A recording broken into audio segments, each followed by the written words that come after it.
sounds though you really find it quite hard to believe that they would really love you if they knew you. That's right. You know, that's exactly it. Before therapy, I would have definitely chosen the other area. I'm going to get respect from them no matter what, even if I have to lie. I see. Well, right now, I know that's not true. And I'm not positive they'll truly accept me. Something tells me they will. I know they will, but I'm not positive. I want reassurance.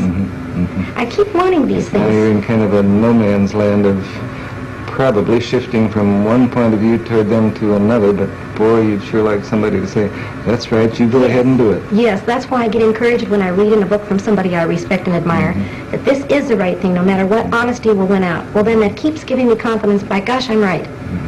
That It's so damn hard to really choose something on your own, isn't it? which makes me feel very immature. I don't like this in me. I wish I were grown up enough or mature enough to make my decisions and stick by them.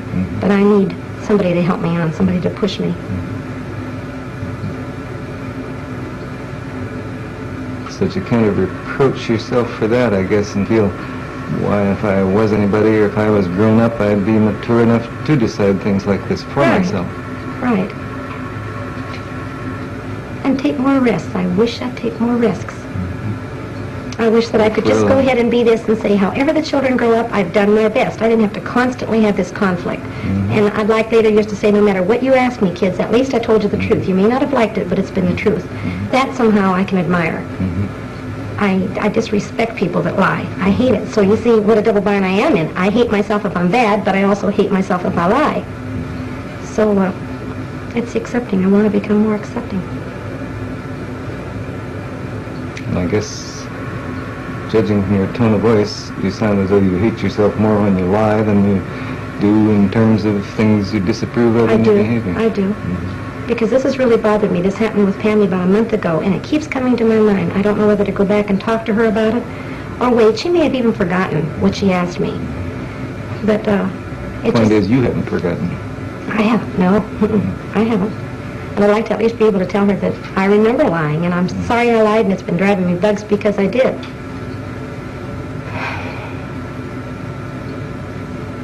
I do. Now I feel like now that's solved, and I didn't even solve the thing, but I feel relieved.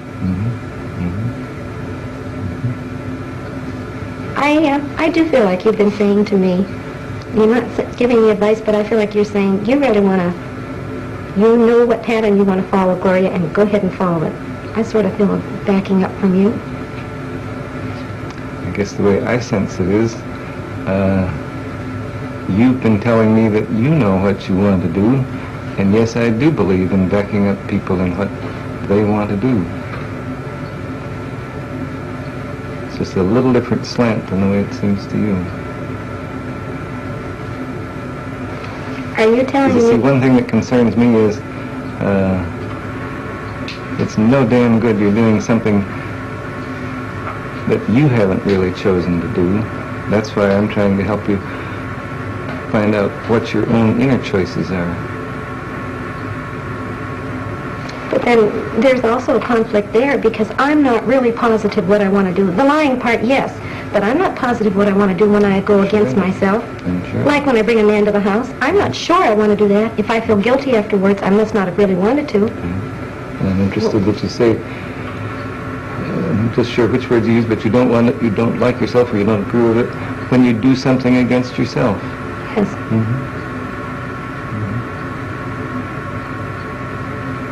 You know, this is so different. Now, this kind of thing that we're talking about now, it isn't just knowing whether you want to do something or not. If I want to go to work in the morning or I don't want to go to work, that's easy. But when I find myself doing something I don't feel comfortable with, I automatically say, if you're not comfortable, Gloria, it's not right. Something's wrong. All right, now what I want to ask you is, how can I know which is the strongest? Because I do it, does that mean that's the strongest? And yet, if I disapprove, that's just part of the thing that's got to go along with it? See, it sounds like I'm picking up a contradiction. I'm not following. It sounds like you're feeling a contradiction in yourself, too.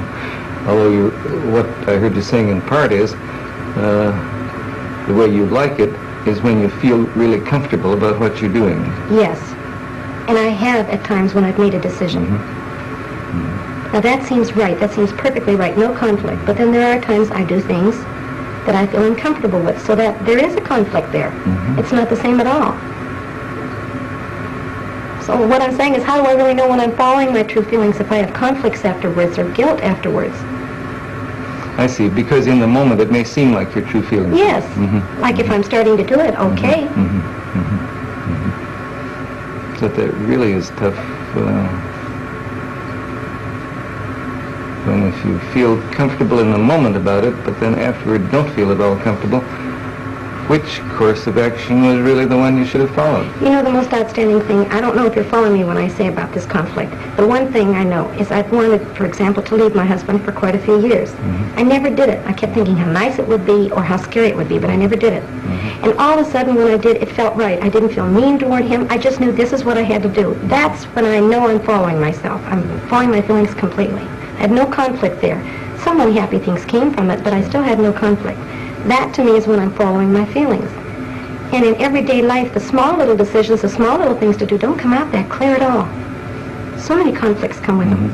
Right. Is this natural? Although you're saying, I expect it is, but you're saying too that you know perfectly well the feeling within yourself that occurs when you're really doing something that's right for you. I do. I do. And I miss that feeling other times. And it's right away a clue to me.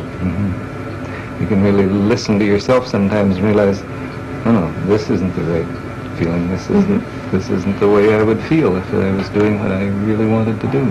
But yet many times I'll go along and do it anyway. And say, oh well, I'm in the situation now. I'll just remember next time. I mention this word a lot in therapy, and most therapists grin at me or giggle or something when I say utopia. But when I do follow a feeling and I feel this good feeling inside me, that's sort of utopia. That's what I mean. That's the way I like to feel, whether it's a bad thing or a good thing. But I feel right about me. This is what I want to accomplish. sense that in those utopian moments you really feel kind of whole. You feel all in one piece. Yes. Yeah, it gives me a choked up feeling when you say that, because I don't get that as often as I'd like.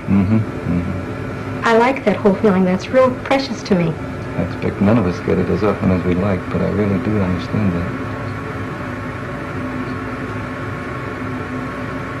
It really does touch you, doesn't it? Yeah, and you know what else I was just thinking? I feel dumb saying it.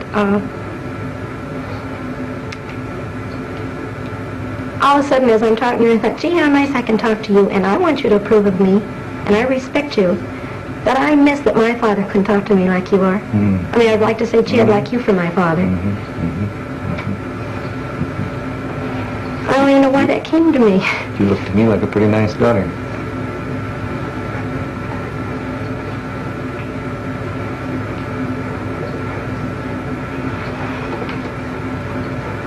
But you really do miss the fact that you couldn't be open with your own dad. Yeah, I couldn't be open, but I want to blame it on him. I think I'm more open than he'd allow me. I mean, he would never listen to me talk like you are. And not disapprove or not lower me down. Yeah, I thought of this the other day. Why do I always have to be so perfect? I know why. He always wanted me to be perfect. I always had to be better. And, yeah, I miss that. You're just trying like hell to be the girl he wants you to be. Yeah, at the same time rebelling. Sure. Like I almost gloated writing him a letter the other day and telling him I'm a waitress, which I expect him to disapprove of. I go out at nights, and I almost gloated, hitting him back like, no, how do you like me? And yet I rarely want acceptance and love from him. I mean, I know he loves me. So you slap at him and say, this is what I am now, see? Yeah. But you raised me. How do you like it? But you know what I think I want him to say? I knew this was you all along, honey, and I really love you. I guess you really feel badly that you think there's very little chance he'll say that. No, he won't. He doesn't hear. I went back home to him about 2 years ago, really wanting to let him know I loved him, although I've been afraid of him. He doesn't hear me. He just keeps saying things like, honey, you know I love you. You know I've always loved you. And he doesn't hear.